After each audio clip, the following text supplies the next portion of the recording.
Mēs esam izstādē Rīgas puika Sergejs Eizenšteins. Izstādē, kas savā ziņā mēģina lāpīt tukšumu un mēģina stāstīt, kas tad ir Sergejs Eizenšteins. Vispirms jau Sergejs Eizenšteins ir pasaulē atzīts ģeniāls filmu veidotājs un iespējams vēl ģeniālāks kino teorētiķis, izcils lingvists, satriecošs grafiķis, arī gleznotājs. Viņš ir cilvēks, kas Rīgā nodzīvoja 17 savu mūža gadus un faktiski šeit izauga, izveidojās, lai tālāk dotos pasaulē un iekarotu pasaules slavu.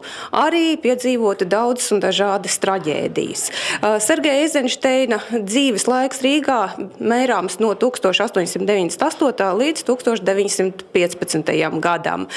Viņš bija Rīgā tik ļoti populārā jugendstila arhitekta Mihaila Eizenšteina dēls, kas savus vecākus, tēvu un māti, gan mīlēja, gan savā ziņā nīda, jo abu vecāku šķiršanās nenoliedzami graujoši ietekmēja Sergeja Eizenšteina bērnības pieredzi. Arī viņš joprojām bija mazs, paklausīgs, baltsprogainis zēns, tā viņš arī vēlāk savos memoāros raksta. Es vienmēr esmu bijis paipusītis no Rīgas, bet savā ziņā tieši Sergejs Eizenšteins pirmais pasaules kino izveidoja tik vardarbīgus un iedarbīgus skatus, kā tas ir filmās Bruņukuģis Potjomkins, Oktobris, Aleksandrs Ņevskis un arī citos viņa darbos. Eizenšteins pasaules slavu iekaroja Padomju Krievijā ar filmu Bruņukuģis Potjomkins, sekoja uzaicinājums uz Holivudu, sekoja pasaules atzinība.